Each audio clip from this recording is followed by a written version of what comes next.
Donc bonjour à toutes et tous et bienvenue dans la chambre de Goupil.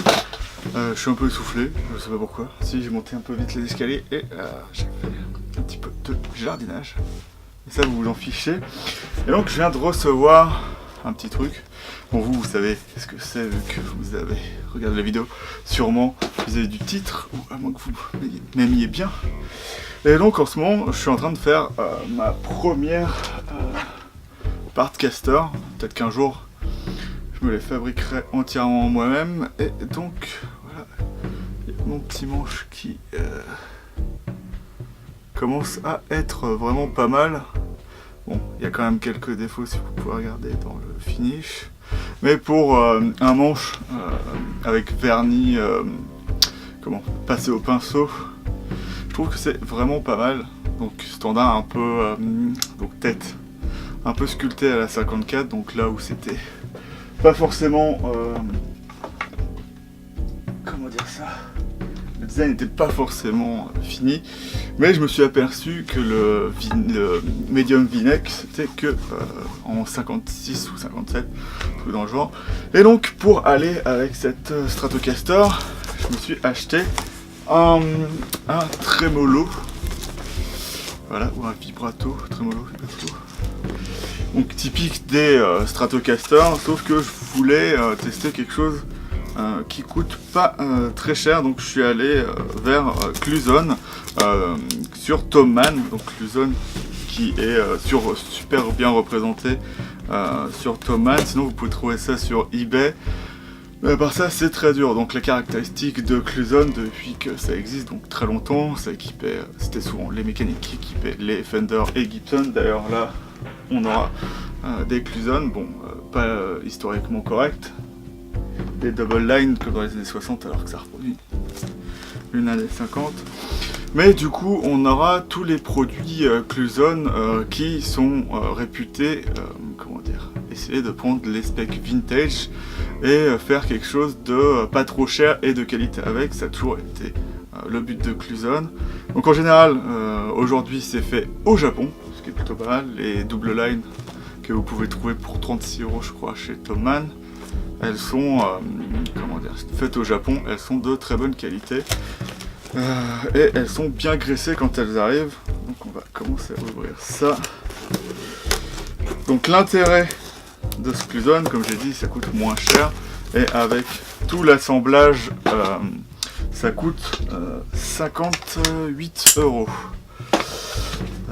Donc vous pouvez vous dire ça va être plus cheap, ça va être au niveau d'un, pardon pour le bruit, d'un chevalet on va dire mexicain avec la base en Zamac, je sais pas quoi comme matériau, qui est beaucoup plus fin que les vibratos originales pour comment dire, gagner de l'argent, alors que celui-ci au final a donc comme vous le voyez, pour gagner pour pas perdre trop d'argent, est-ce qu'on voit bien là? Oui, donc c'est livré dans un sachet et donc on va avoir tout l'assemblage, ce qui est bien, et je vais vous montrer la particularité de ce vibrato ou trémolo, qui va être plutôt sympa. Donc comme c'est du Cluson, il n'y a pas de Fender pattern patte dessus, donc vous ne verrez pas sur les pontets le truc typique de chez Fender, mais en l'occurrence voilà. Donc d'un côté vous aurez tout l'assemblage que je vous montrerai lorsque je l'assemblerai sur la Stratocaster. Hop. Et hop. Donc on va sortir ça.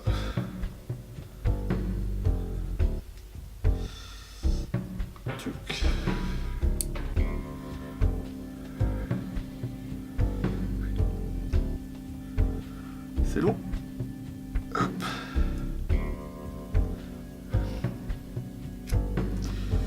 Donc ce qu'on va avoir de bien, c'est que comme vous le voyez, c'est un steel block, donc un bloc d'acier comme c'était fait à l'époque.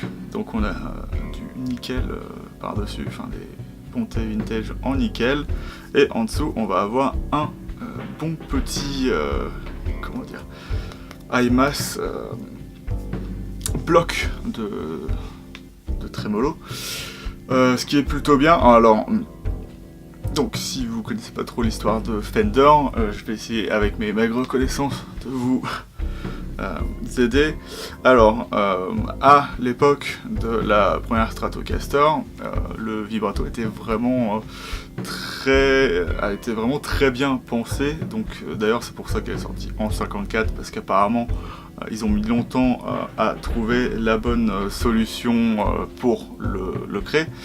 Et comment dire, c'était vraiment un bloc en acier dû comment dire, aux contraintes industrielles et au fait que ce soit fait avec amour.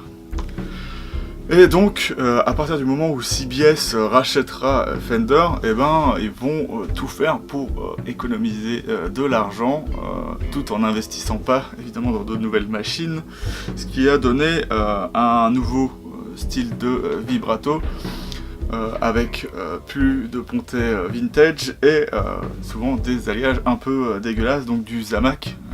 Si vous ne savez pas ce que c'est le Zamac, très peu de gens le savent, puisque c'est un amalgame de plusieurs matériaux pas forcément très nobles, donc c'est quelque chose qui dans le temps résiste pas très bien et a souvent une, comment dire ça, une répartition de la masse et de la densité pas très égale, si j'arrive à me faire comprendre.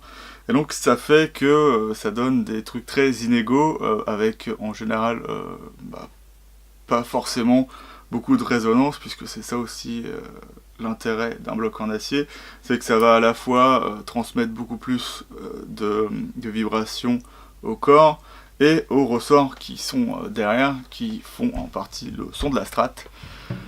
Donc voilà, en théorie ça c'est vraiment du très bon pour le prix. Après il faut voir si dans le temps ça dure bien, mais en théorie comme c'est du Cluson ça devrait pas mal marcher. Alors si vous êtes intéressé à la fois par ça ou d'autres choses que Cluson fait, vous pouvez aller chez Thomann, et je sais que sur eBay il y a beaucoup de choses, notamment des micros, faudrait que je les teste un jour, qui sont très peu chers, ça réplique les micros de 56. Quelque chose de peut-être assez intéressant, et qui sont vers les 100 €, ce qui est vraiment pas cher pour des micros.